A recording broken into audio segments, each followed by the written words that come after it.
Friends, welcome to my channel.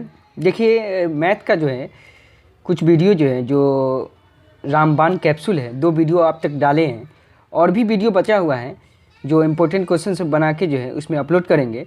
उससे पहले देख लीजिए कि ये मास्टर वीडियो बनाए हैं साइंस का, और साइंस का एक भी क्वेश्चन आपसे ऑब्जेक्टिव छूट नहीं जाएगा। इसको गौर से देखिएगा, आपको बहुत हेल्पफुल वीडियो मिलेगा। चलिए, इसमें बहुत सारा क्वेश्चन है लेकिन हम आपको इम्पोर्टेंट क्वेश्चन सब है वही आपको बताएंगे जो आने वाला एग्जाम में है। चलिए चलते हैं। चलिए, फर्स्ट क्वेश्चन तो नहीं है, अच्छा सेकेंड नंबर क्वेश्चन में देखिए, दंत विशेषज्ञ किस दर्पण का उपयोग क्लास 10th के जो भी बच्चे हैं उसके लिए बहुत हेल्पफुल वीडियो होगा। 50 में 50 ऑब्जेक्टिव कहीं नहीं जाएगा, आपका अच्छा मार्क्स आएगा। देखिए, दंत विशेषज्ञ किस दर्पण का उपयोग मरीजों को दांतों का बड़ा प्रतिबिंब देखने के लिए करते हैं। तो आप सब जानते हैं दांतों का बड़ा प्रतिबिंब। आपको आंसर पता होगा तो आंसर जरूर आप कमेंट में कीजिएगा। और चलिए ठीक है, इसका आंसर जो है जो मरीज के दांतों को बड़ा देखने के लिए किया जाता है, ऑप्शन नंबर बी है इसका, अवतल दर्पण है। ठीक है, ऑप्शन नंबर बी इसका अवतल दर्पण है। चलिए नेक्स्ट क्वेश्चन क्या है। नेक्स्ट क्वेश्चन है, यदि किसी बिंब का प्रतिबिंब आवर्धन ऋणात्मक हो तो प्रतिबिंब की प्रकृति क्या होगी। तो प्रतिबिंब की प्रकृति क्या होगी, तो प्रतिबिंब की प्रकृति जो है वास्तविक और उल्टा होगी। क्या होगी, वास्तविक और उल्टा होगी। अगर आवर्धन क्या होगा, ऋणात्मक होगा, और उसकी प्रतिबिंब प्रकृति क्या होगी पूछ रहा है, तो वास्तविक और उल्टा होगा। चलिए नेक्स्ट क्वेश्चन चलते हैं। चलिए आ जाइए, निम्नलिखित में से कौन सा उत्तल दर्पण की फोकस दूरी की वक्रता त्रिज्या 32 सेंटीमीटर है। तो देखिए बहुत आसान है, इसको देखिए आपको कैसे बता रहे हैं। जब उत्तल दर्पण की फोकस दूरी है तो इसकी वक्रता त्रिज्या बोल रहा है, तो आप जानते हैं कि उत्तल दर्पण में जो है फोकस दूरी धनात्मक होती है, प्लस में होती है, तो प्लस में ही आंसर खोजिएगा। चलिए क्या जानते हैं कि अब बराबर क्या होता है, r/2 होता है। ठीक है, तो इसमें देखिए वक्रता त्रिज्या कितना दिया हुआ है, 32 दिया हुआ है, तो 32/2 हो जाएगा। तो कितना हो जाएगा, प्लस में हो जाता है। जानते हैं उत्तल दर्पण प्लस में होता है, तो इसका आंसर क्या होगा, प्लस में 16 खोजिए। प्लस में 16 दूनी 32 होता है, तो इसका ऑप्शन नंबर सी हो जाएगा। इसका ऑप्शन नंबर सी हो जाएगा, right answer option number C. चलिए नेक्स्ट क्वेश्चन में चलिए, क्वेश्चन नंबर 4 हो गया। परावर्तन के नियम से निर्धारित होती है, तो आप जानते हैं परावर्तन के नियम से क्या होता है कि आपतन कोण और परावर्तन कोण बराबर होता है, इसलिए ऑप्शन नंबर ए सही होगा। चलिए क्वेश्चन नंबर नेक्स्ट पे चलते हैं। उसके बाद 6 पे, क्या हवा निर्वात में प्रकाश की चाल कितनी होती है। तो सब जानते हैं 3 × 10⁸ मीटर पर सेकेंड होता है, मीटर पर सेकेंड। इसका ऑप्शन देख लीजिए, मीटर पर सेकेंड होता है, मीटर पर सेकेंड। ऑप्शन नंबर ए है, सही है, एकदम पूरा यहीं से आएगा, डिट्टो आएगा क्वेश्चन है, इसलिए हम इंपॉर्टेंट क्वेश्चन ही आपको बताएंगे, आलतू फालतू वाला क्वेश्चन हम नहीं बताएंगे। प्रकाश किस तरंग का उदाहरण है। तो प्रकाश जो है विद्युत चुंबकीय तरंग का उदाहरण है, याद रखे रहेगा। चलिए नेक्स्ट क्वेश्चन पे, प्रकाश के परावर्तन के कितने नियम हैं। तो आप सब जानते हैं प्रकाश के परावर्तन के कितने नियम हैं, 2 नियम है, इसलिए ऑप्शन नंबर 2 बी हो जाएगा। चलिए नेक्स्ट क्वेश्चन में चलिए, किस दर्पण में बड़ा प्रतिबिंब बनता है। तो आप सब जानते हैं किस दर्पण में बड़ा प्रतिबिंब बनता है, अवतल दर्पण में बड़ा प्रतिबिंब बनता है, ऑप्शन नंबर बी हो जाएगा। चलिए, गोलीय दर्पण की फोकसांतर एवं वक्रता त्रिज्या के बीच संबंध क्या होता है। तो अभी बताएं कि इसका क्या होता है, F बराबर क्या होता है, r/2 होता है, F बराबर r/2 होता है। तो ये इसका राइट आंसर F बराबर r/2, ऑप्शन नंबर सी हो जाएगा। ऑप्शन F बराबर r/2, ऑप्शन नंबर क्या हो जाएगा, सी हो जाएगा, ऑप्शन नंबर सी, F बराबर r/2 आंसर होगा। ठीक है, चलिए, सर्च लाइट का परावर्तक सतह होता है। तो देखिए सर्च लाइट का परावर्तक सतह जो होता है, जो टॉर्च में लगा रहता है, वो कौन सा होता है, अवतल दर्पण रहता है। ठीक है, आप सबको पता होगा, पढ़े होंगे तो। चलिए, दाढ़ी बनाने में कौन सा दर्पण का उपयोग करता है, एकदम पूछेगा, अवतल दर्पण का उपयोग लगा लीजिए सी ऑप्शन में। चलिए, दर्पण सूत्र क्या होता है। तो दर्पण सूत्र इसमें से देख लीजिए, प्लस वाला लेना है, 1/v + 1/u = 1/a। बहुत मोस्ट इंपोर्टेंट है, पूछेगा ही, नहीं पूछेगा तो फिर कमेंट कीजिएगा, हमको जरूर कमेंट कीजिएगा। किस दर्पण में केवल आभासी प्रतिबिंब बनेगा।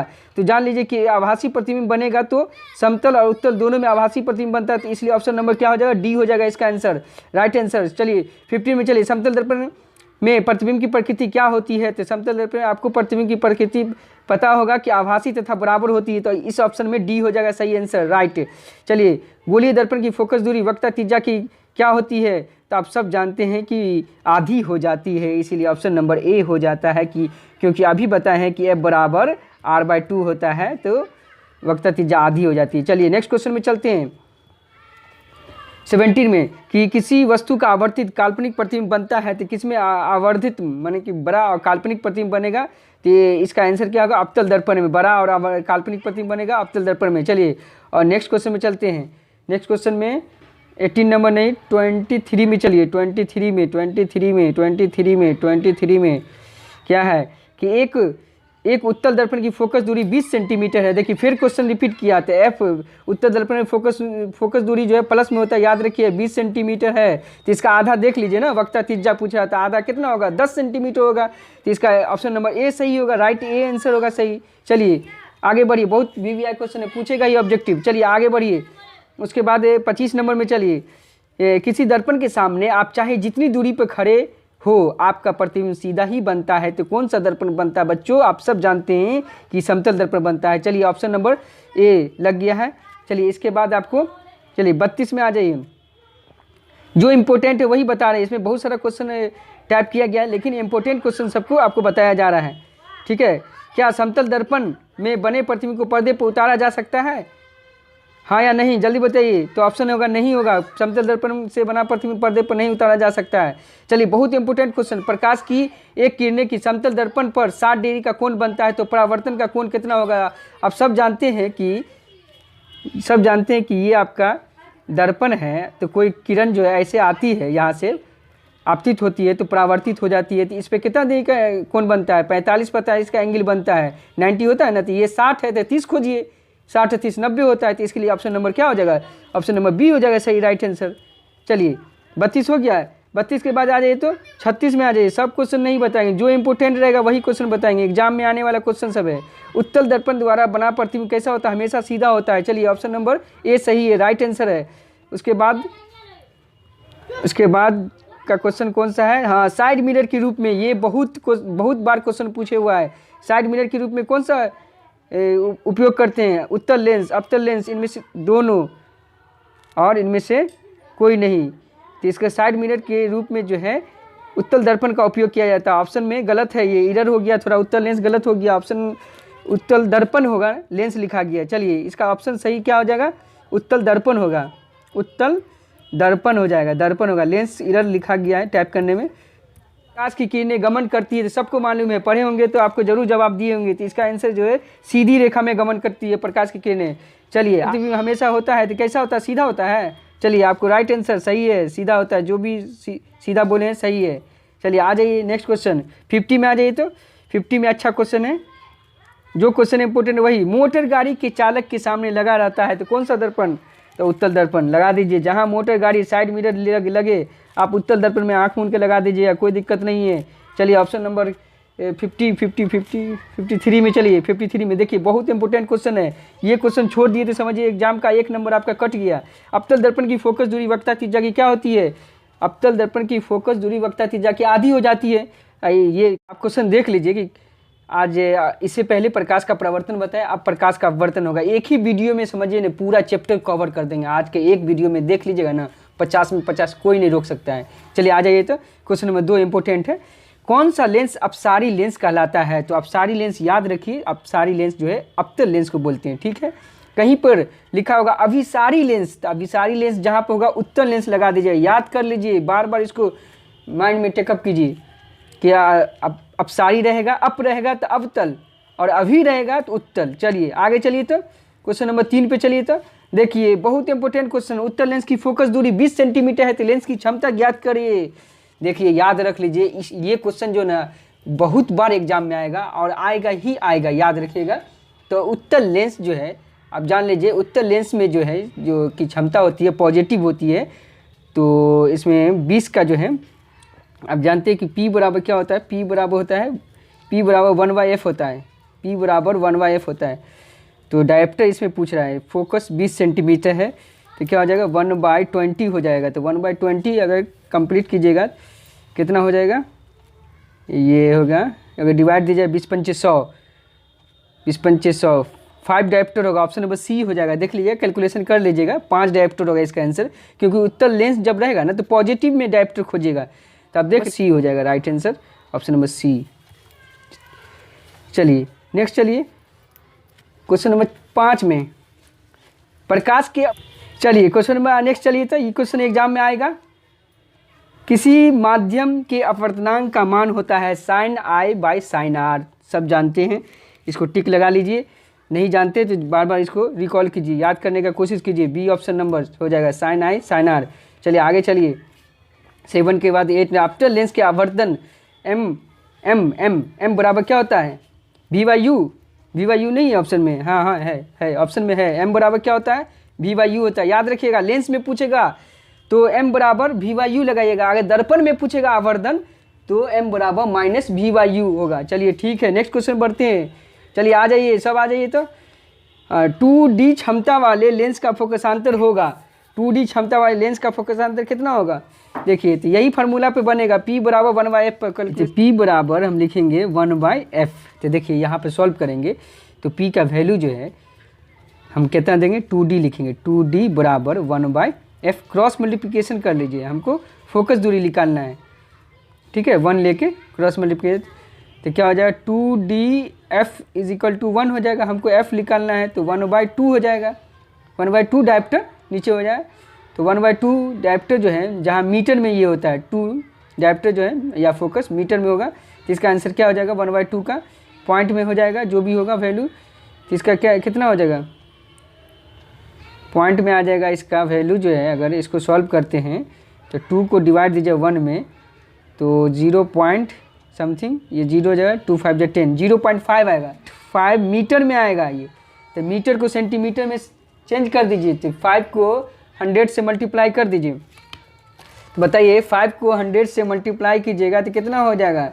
बताइए तो 100 से मल्टीप्लाई कीजिएगा तो 50 हो जाएगा। 50 सेंटीमीटर देखिए तो ऑप्शन में है, हाँ ऑप्शन में तो है 50 सेंटीमीटर। ऑप्शन नंबर डी इसका राइट आंसर होगा। चलिए आगे चलिए। तो चलिए फिर क्वेश्चन रिपीट किया, आप बना लीजिएगा।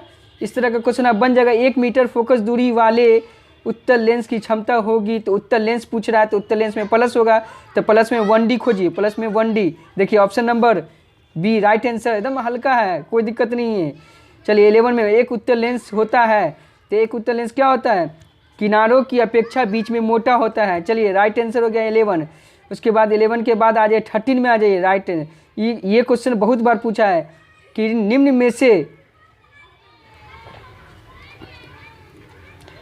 में से कौन सा पदार्थ लेंस बनाने के लिए प्रयुक्त किया जाता है? तो इसका ऑप्शन नंबर कौन सा होगा? नहीं किया जाता है। देखिए बच्चा सब लगा देता है किया जाता है, प्रयुक्त नहीं किया जाता। तो इसका option number B right answer हो जाए। मिट्टी से नहीं किया जाता है पदार्थ के लेंस बनाने के लिए। ठीक है, चलिए ये बहुत क्वेश्चन पूछा, रिपीट देख लीजिए इसको क्वेश्चन में। अभी सारी लेंस कहा जाता है तो आपको पता होगा उत्तल लेंस का। चलिए ऑप्शन नंबर ए राइट आंसर होगा। बहुत पूछता है ये। लेंस की क्षमता व्यक्त की जाती है फोकस दूरी के व्युत्क्रम को। Option number D right answer हो। प्रकाश की चाल सबसे अधिक होती है किस में होती है? तो प्रकाश की चाल सबसे अधिक जो होती है तो निर्वात में होती है। चलिए 42 में आ जाइए। हाँ, लेंस की क्षमता P बराबर क्या होता है? 1/f। अभी बताए कितने बार रिपीट किए हैं? P बराबर होता है 1/f होता है। तो ये ऑप्शन नंबर डी नहीं है राइट आंसर। चलिए लेंस की क्षमता, लेंस का क्षमता का ऐसा मात्रक क्या होता है? तो डायप्टर होता है। बहुत बार पूछे हुआ क्वेश्चन। VVI must VVI।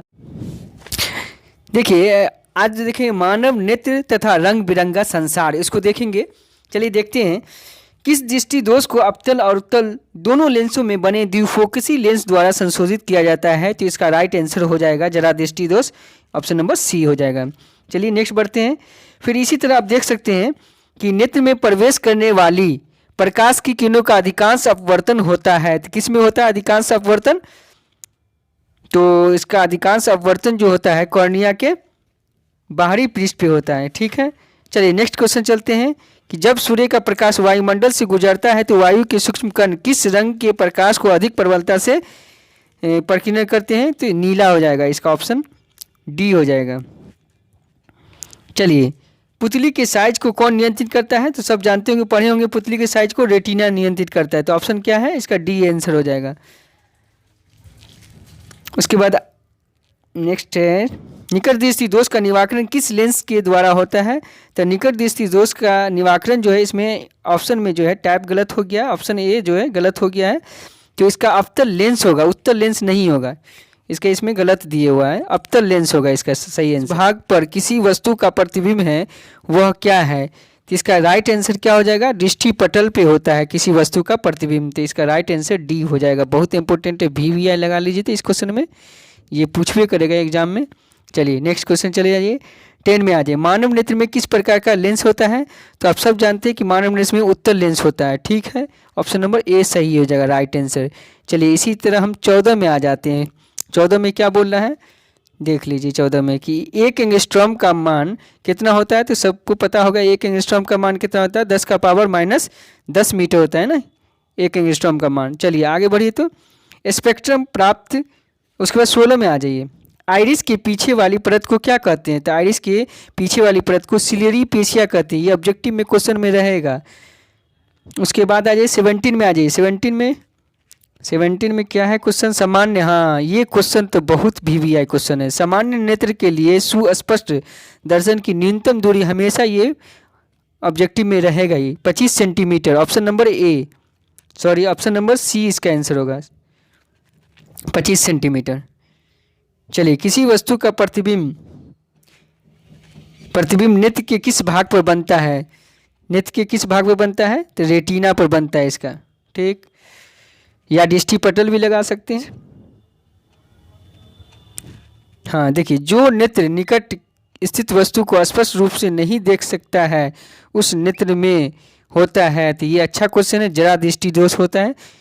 ठीक है, ऑप्शन नंबर ए सही होगा, क्योंकि जो भी हो निकट की वस्तु को स्पष्ट रूप से नहीं देख सकता है, नेत्र में होता है, जरा दृष्टि दोष होता है। चलिए आगे बढ़िए। तो 27 के बाद 28 में आ जाइए। तो कि दूरदृष्टि दोष का उपचार किस लेंस के लिए किया जाता है? तो किस लेंस के लिए किया जाता है दूरदृष्टि के? तो उत्तल लेंस होगा। तो उत्तल लेंस के लिए इसमें ऑप्शन देखिए, अभिसारी लेंस है। हाँ, अभिसारी लेंस को इससे पहले हम वीडियो में बताएं, अभिसारी लेंस को क्या बोलते हैं? उत्तल लेंस। और अपसारी को क्या बोलते हैं? अपतल लेंस। इसीलिए इसका राइट आंसर क्या हो जाएगा? यहाँ पे बोल रहा है, क्या बोल दिया इसमें देखिए, दूर दृष्टि दोष पूछ रहा है ना। तो जब दूर पूछेगा तो उत्तल लेंस, जब निकट पूछेगा तो अपतल लेंस। तो यहाँ पर उत्तल लेंस होगा, तो इसलिए ऑप्शन अभिसारी होता है इसका। तो ए आंसर होगा, राइट। चलिए आ जाइए नेक्स्ट क्वेश्चन। उसके बाद 29 में स्पेक्ट्रम प्राप्त करने के लिए किसका उपयोग करते हैं? तो प्रिज्म का उपयोग करते हैं। ये तो आसान क्वेश्चन है, पूछबो करेगा प्रिज्म का उपयोग। चलिए आ जाइए। उसके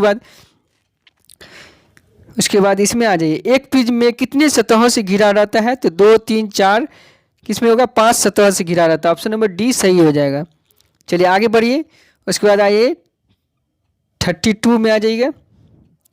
32 में क्या है? श्वेत प्रकाश जब एक प्रिज्म से होकर गुजरता है तो रंग सबसे कम विचलित होता है। तो किसका है? ये क्वेश्चन मोस्ट वीवीआई है। इसमें जितना बार स्टार लगा दीजिए बहुत कम है, जितना बार स्टार आप लगा लीजिए, जितना बार स्टार लगा लीजिए, जितना बार, ये बहुत अच्छा क्वेश्चन है। इसका आंसर जो है, राइट आंसर क्या बोलेगा? ए हो जाएगा इसका राइट आंसर, लाल होगा। ठीक है, सबसे कम विचलित होता है कौन? लाल। और सबसे ज़्यादा विचलित कौन होता है? बैगनी।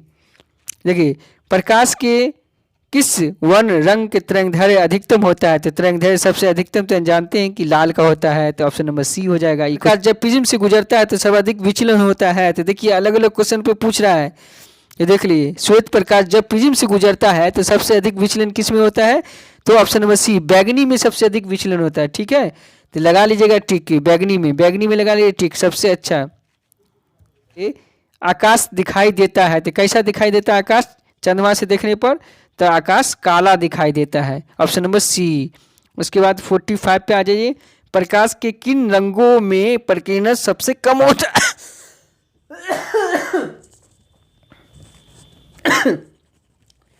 प्रकाश के किन रंगों में प्रकीर्णन सबसे कम होता है? तो सबसे कम प्रकीर्णन किस में होता है? लाल में सबसे कम प्रकीर्णन होता है। प्रकाश के किन रंगों में प्रकीर्णन सबसे कम होता है? तो लाल में, याद रखिएगा, प्रकीर्णन की बात बोला है, इसीलिए ऑप्शन नंबर डी हो जाएगा, लाल में। चलिए नेक्स्ट 51 में आ जाइए। 51 में क्या हो जाएगा? 51 में कि आकाश का नीला रंग होना किस परिघटना का परिणाम है? तो सबको पता है कि ये प्रकीर्णन है। ठीक है, तो इसी तरह वीडियो जो है मानव नेत्र रंग बिरंगा का संसार, अच्छा क्वेश्चन देखिए। अब चैप्टर 4 है विद्युत धारा का है, तो विद्युत धारा का कुछ क्वेश्चन है वीवीआई, उसको देख लेते हैं। देखिए सबसे पहले इसमें बताने के लिए जो है आपको एक क्वेश्चन बताते हैं जो बहुत बार पूछेगा। जैसे कहीं पर 1 ओम दिया रहेगा, देखिए 1 ओम दिया रहा है ऐसे, फिर 2 ओम दिया रहेगा ऐसे, और फिर 3 ओम दिया रहेगा ऐसे। इसको कहेगा श्रेणी क्रम में जोड़िए। तो श्रेणी क्रम में जो है ना, आर एस सीरीज में होता है R1 plus R2 plus R3, इस तरह का ये होता है। तो इस सब ओम में दिया हुआ है। तो जब भी ऑप्शन में देखिएगा तो तीनों ओम को जोड़ लीजिए, 3 2 5 1 6 ओम ऑप्शन में देखिएगा। इस तरह का भी क्वेश्चन रहता है सीरीज में। और भी है, पैरेलल में भी है। तो पैरेलल में होगा तो जो भी नंबर होगा ना उसको 1/2 1/1 फिर 1/2 फिर 1/3 एलसीएम उलसीएम ले लीजिए तो ऑप्शन देखिएगा होगा। चलिए इसमें क्वेश्चन में देखते हैं क्या है। कहता निम्नलिखित में कौन विद्युत विभवांतर का एसआई मात्रक है। तो सब जानते हैं विद्युत विभवांतर का वोल्ट होता है। चलिए आगे बढ़िए। और उसके बाद 4 में आइए, 4 इंपॉर्टेंट है। 1 माइक्रो एम्पियर विद्युत धारा निम्नलिखित में कौन सी होती है। तो 1 माइक्रो कितना होता है 10⁻⁻6 एम्पियर हो जाएगा, ऑप्शन नंबर सी हो जाएगा। चलिए राइट आंसर। उसके बाद 1 किलोवाट घंटा बराबर होता है 1 यूनिट या 1000 यूनिट या 10,000 यूनिट, इनमें से कोई नहीं। तो एक किलोवाट घंटा कितने बराबर होता है। तो आपको सकते इसका राइट आंसर क्या हो जाएगा। इसमें एरर दे दिया है, ऑप्शन बी दे दिया, गलत दे दिया है। तो इसको जो है ना 1 यूनिट बोल सकते हैं। क्या 1 HP माने अश्व शक्ति होता है, हॉर्स पावर होता है, 746 वाट होता है। देखिए 746 वाट किस में ऑप्शन है, ऑप्शन नंबर ए हो जाएगा राइट आंसर। चलिए आगे बढ़िए। चलिए धारा मापने में किसका उपयोग होता है। तो धारा मापने में किसका उपयोग होता है, एमीटर का उपयोग होता है। धारा मापने में एमीटर का उपयोग होता है। चलिए आगे चलिए। क्वेश्चन नंबर प्रतिरोध का एसआई मात्रक क्या है। तो ओम होगा। बहुत क्वेश्चन रिपीट करेगा ये क्वेश्चन, ओम हो जाएगा। इसका राइट आंसर बी हो जाएगा। चलिए आगे चलिए। 1 वोल्ट कहलाता है। तो 1 वोल्ट कितना होगा 1 जूल बाय कूलम हो जाएगा, इसलिए ऑप्शन नंबर बी हो जाएगा राइट आंसर। चलिए आ जाइए। विद्युत शक्ति का एसआई मात्रक क्या वाट होता है, ऑप्शन नंबर ए राइट आंसर हो जाएगा। चलिए आगे बढ़िए। आवेश का एसआई मात्रक क्या होता है। तो आवेश का एसआई मात्रक क्या होता है, कूलम होता है। आवेश का एसआई मात्रक क्या होता है, कूलम होता है। कौन विद्युत का सर्वोत्तम सुचालक है। तो ये भी क्वेश्चन अच्छा है। तो सर्वोत्तम सुचालक जो है अल्युमिनियम लगाइएगा ऑप्शन नंबर में। चलिए विभवांतर मापने वाले यंत्र को क्या कहते हैं। बाबर बहुत इंपॉर्टेंट क्वेश्चन है। विभवांतर मापने वाले यंत्र को कहते हैं वोल्ट मीटर कहते हैं। ठीक, चलिए आगे चलिए। आमीटर को विद्युत परिपथ में कैसे जोड़ा जाता है। तो आमीटर को विद्युत परिपथ में किससे कैसे जोड़ा जाता है। तो श्रेणी क्रम में जोड़ा जाता है। ठीक है, ऑप्शन नंबर ए सही होगा। इंपॉर्टेंट क्वेश्चन है, देख लीजिएगा। ठीक, अच्छा क्वेश्चन है। आ जाइए। 1 कूलम विद्युत आवेश कितने प्रोटॉन बनाता है। तो इसमें याद रखिएगा प्रोटॉन की बात करेगा, कितने प्रोटॉन बनाता है। तो 6.25 × 10⁸ तो इसका राइट आंसर सी हो जाएगा। ऑप्शन एरर दे दिया है, ऑप्शन बी होना चाहिए, सी लिखा गया, कोई दिक्कत नहीं, लेकिन वैल्यू ठीक है 6.25 × 10⁸ सही है। चलिए उसके बाद 15 के बाद चलिए। अच्छा क्वेश्चन आपको कहाँ मिलेगा 19 में आइए। तो 19 में हाँ 1 किलोवाट घंटा निम्नलिखित में कितने के बराबर होता है। तो अभी बताए हैं इससे पहले 3.6 × 10⁻6 जूल होता है। ठीक है, तो इसका राइट आंसर क्या हो जाएगा, सी हो जाएगा, ऑप्शन नंबर सी हो जाएगा। उसके बाद आ जाइए। ये देखिए एक वैल्यू दिया हुआ है, इस तरह का न्यूमेरिकल पूछ सकता है कि एक विद्युत हीटर की कुंडली जिसका प्रतिरोध 550 है और 220 वोल्ट के स्रोत से हो तो विद्युत धारा लगेगी। तो याद रखिए उससे डिवाइड दे दीजिएगा 550 220 में दीजिएगा, क्या कि V बराबर क्या होता है, इसमें फार्मूला होता है V बराबर होता है ओम के नियम से IR होता है। हमको यहाँ पे क्या निकालना है, I निकालना है, I का वैल्यू। तो I बराबर R नीचे चला जाएगा V के, तो V/R हो जाएगा, दोनों डिवाइड दीजिएगा तो इसका 4 एम्पियर आएगा, 0.4 आएगा बट 4 एम्पियर इसका आंसर होगा। विद्युत बल्ब में फिलामेंट का तार जो बना होता है किसका, टंगस्टन का। बहुत VVI क्वेश्चन है ये, लगेगा 25 नंबर, बहुत VVI क्वेश्चन है। किसी चालक के प्रतिरोधक का मात्रक है, बहुत इंपॉर्टेंट क्वेश्चन है 26 का बी ओम मीटर, याद रखिएगा। विद्युत फ्यूज विद्युत धारा के किस प्रभाव के पर कार्य करता है, तो उष्मीय, याद रखिए उष्मीय प्रभाव पर कार्य करता है। 27 हो गया। उसके बाद आ जाइए 27 के बाद आ जाइए आप 37 पे आ जाइए। हाँ फिर देखिए रिपीट किया, विद्युत बल्ब का तंतु बना होता है टंगस्टन का, फिर रिपीट कर दिया क्वेश्चन। आगे बढ़ जाइए। निम्नलिखित में पदार्थों में कौन चालक है, तो इसमें चालक कौन होगा, एल्युमिनियम है, ऑप्शन नंबर डी हो जाएगा। चलिए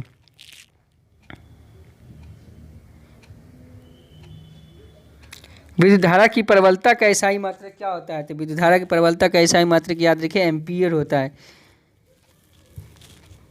उसके बाद जूल बाई कूलम बराबर होता है, जूल बाई कूलम किसके बराबर होता है? तो वोल्ट के बराबर होता है। जूल बाई कूलम वोल्ट के बराबर होगा। ऑप्शन नंबर बी सही है, राइट आंसर। विद्युत वाहक बल का एसआई मात्रक क्या है? अभी देखिए क्वेश्चन रिपीट कर दिया, फिर क्वेश्चन 39 जो क्वेश्चन रिपीट किया है तो इसका वोल्ट हो जाएगा। विभवांतर का एसआई मात्रक बहुत वीवीआई 4 गो टिक लगा लीजिए, तो इसमें 4 स्टार दे दीजिए। ऑप्शन नंबर डी सही हो जाएगा, वोल्ट हो जाएगा विभवांतर। एमीटर को विद्युत परिपथ में कैसे जोड़ा जाता है? तो एमीटर को याद रखिएगा श्रेणी क्रम में, 2 बार रिपीट किया क्वेश्चन। विद्युत परिपथ में विद्युत धारा की माप किससे मापी जाती है? तो याद रखिएगा एमीटर से मापी जाती है। ऑप्शन नंबर क्या हो जाएगा इसका ऑप्शन क्या हो जाएगा? तो इसका ऑप्शन जो है ए हो जाएगा, एमीटर से। चलिए नेक्स्ट क्वेश्चन।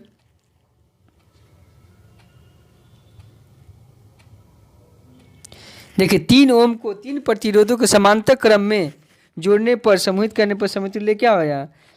तो समांतर क्रम में बोल रहा है, तो इसका डी आंसर होगा। समांतर क्रम का मतलब ये हो गया कि इसको ऐसे जोड़ दीजिएगा। न्यूमेरिकल क्वेश्चन बना रहे हैं ना, तो ऐसे बोलिए 1/3 + 1/3 + 1/3 3 बार लिख दीजिएगा। 3 प्रतिरोध है समांतर क्रम में, तो सबका एलसीएम 3 आएगा। ऊपर में भी क्या आएगा? 3 आएगा, तो इसका कट के 1 आएगा, तो 1 ओम लिख दीजिएगा। Option number D answer.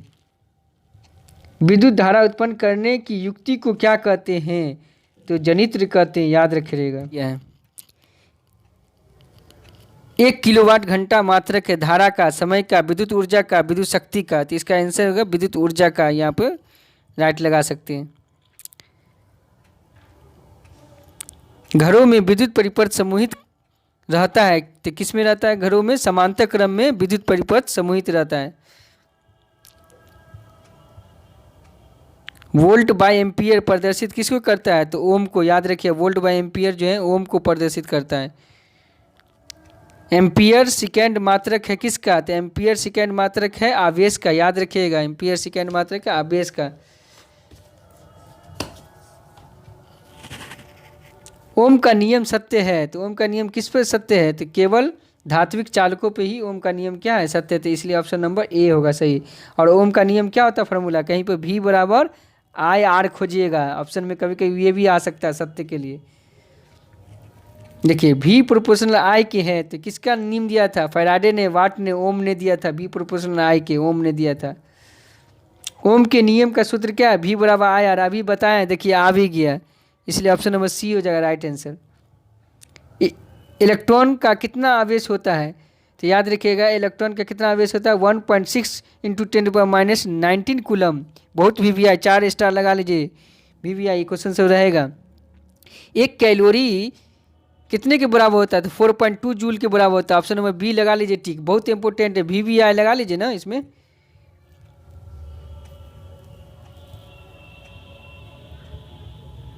चलिए विद्युत हीटर में तार की कुंडली किसके लिए जिस तत्व का व्यवहार किया जाता है वो है? तो किसका है वो है? तो याद रखिए सी नाइक्रोम का। विद्युत हीटर जो बना रहता है नाइक्रोम का, नाइक्रोम का। ठीक है, सी आंसर है। चलिए फिर नेक्स्ट टॉपिक में मिलते हैं। घरेलू विद्युत परिपथ में उदासीन तार का रंग होता है, कैसा होता है? तो काला होता है। ऑप्शन नंबर 2 का। इसमें जो इम्पोर्टेंट है वही से बताया जाएगा। देखिए किस युक्ति में विभक्त वलय दिक् परिवर्तन का कार्य करता है? तो ऑप्शन नंबर ए होगा विद्युत जनित्र दिक् विलय का काम करता है। फिर इसी तरह आगे चलिए, लघु पतन शॉर्ट सर्किट जो होता है घर में के समय विद्युत परिपथ में विद्युत धारा का मान क्या होता है? तो विद्युत धारा का मान बहुत अधिक बढ़ जाता है, तभी शॉर्ट सर्किट होता है। शॉर्ट सर्किट आपको क्वेश्चन भी पूछता है, इसलिए ये वीवीआई है। वीवीआई है। किसी क्षण चुंबक के अंदर चुंबकीय क्षेत्र रेखाओं की दिशा क्या होता है? तो आप जानते हैं क्या होता है? उत्तर से दक्षिण की ओर। ठीक है, बहुत इंपॉर्टेंट है। विद्युत जनित का सिद्धांत किसके इस पर कार्य करता है? तो विद्युत चुंबकीय प्रेरण पर। चलिए विद्युत चुंबकीय प्रेरक की खोज किसने की थी? तो याद रखिएगा फैराडे ने की थी। चलिए बैटरी किस प्रकार की धारा होती है? तो याद रखिए बैटरी अभी पढ़े ना, डिस्क धारा होती है, तो इसमें भी पूछ चुका है। चलिए डायनेमो में किस प्रकार की धारा होती है? तो दोनों धाराएं होती है, डिस्क धारा प्रतिवर्ती धारा दोनों होती है, इसलिए इम्पोर्टेंट है क्वेश्चन। तो देख सकते हैं विद्युत धारा उत्पन्न करने की युक्ति को क्या कहते हैं, गैल्वेनोमीटर। तो इससे ये लास्ट टॉपिक है ऊर्जा के स्रोत। तो देखिए मास्टर वीडियो का लास्ट टॉपिक है कि जल विद्युत संयंत्र किस ऊर्जा को विद्युत ऊर्जा में रूपांतरित करता है। तो इसका सही आंसर जो है ऑप्शन नंबर बी हो जाएगा, नाभिकीय ऊर्जा। ठीक है, राइट आंसर हो जाएगा। चलिए सौर कुकर के लिए कौन सा दर्पण उपयुक्त होता है, तो अवतल दर्पण होगा, ऑप्शन नंबर सी हो जाएगा। चलिए आगे चलिए, नरौरा नाभिकीय विद्युत संयंत्र किस राज्य में स्थित है। नाभिकीय ऊर्जा प्राप्त करने हेतु आवश्यक है। नाभिकीय ऊर्जा किससे प्राप्त होता है, तो यूरेनियम से। यूरेनियम आवश्यक है नाभिकीय ऊर्जा के लिए, क्या आवश्यक है, यूरेनियम। चलिए ऑप्शन नंबर सी। आगे चलिए, निम्नलिखित में कौन नवीकरणीय ऊर्जा का स्रोत है, तो ऑप्शन नंबर डी बायोमास संयंत्र होगा। तो एक बात याद रख लीजिए, नवीकरणीय ऊर्जा की बात बोल रहा है, तो नवीकरणीय और अनवीकरणीय। नवीकरणीय का मतलब कि जो चीज़ एक बार समाप्त होगा तो फिर दोबारा बन सकता है, और नवीकरणीय में क्या है, जो एक बार चला जाएगा फिर दोबारा नहीं आ सकता। जैसे कोयला, पेट्रोल, ये सब क्या है, एक बार चला जाएगा दोबारा नहीं आएगा। तो ये कोयला, पेट्रोल क्या और नवीकरणीय है। लेकिन नवीकरणीय में आ गया सौर ऊर्जा, सूर्य, ये सब कभी ख़त्म नहीं होने वाला है। ठीक है, पानी, ये सब नवीकरणीय, फिर नहीं और नवीकरणीय पानी। ठीक है, तो इस तरह नवीकरणीय और नवीकरणीय इसमें कोई खास नहीं है, इस चैप्टर से भी कोई खास नहीं रहता है। तो देख सकते हैं जैव मात्रा ऊर्जा के ऊर्जा स्रोत का उदाहरण नहीं है। किसका उदाहरण है, नाभिकीय ऊर्जा स्रोत का उदाहरण नहीं है। निम्नलिखित में कौन ऊर्जा का नवीकरणीय स्रोत है, तो इसमें बताइए। तो नवीकरणीय स्रोत कौन है इसमें, कोयला, लकड़ी, पेट्रोल, प्राकृतिक गैस है। पेट्रोल, प्राकृतिक गैस, कोयला, ये सब हो गया। और नवीकरणीय में लकड़ी हो जाएगा इसमें। ये मास्टर वीडियो है और आप लोग से रिक्वेस्ट करते हैं कि दोस्तों को शेयर करें। और 10th का जो है 18 तारीख को साइंस का है, तो इसी तरह आज हम फिजिक्स का बनाए हैं, फिर केमिस्ट्री का, बायो का आपको जो है ना एक मास्टर वीडियो के फॉर्म में मिलेगा। और ये इससे बहुत हेल्पफुल मिलेगा। इससे कहीं इस जो ऑब्जेक्टिव बताया गया इसी में से सारा 50 का 50 ऑब्जेक्टिव रहेगा, इसीलिए ये आपके लिए हेल्पफुल वीडियो है। तो देखते रहिए हमारे वीडियो पर, लगे रहिए, बने रहिए। ठीक, थैंक्स, मिलते हैं।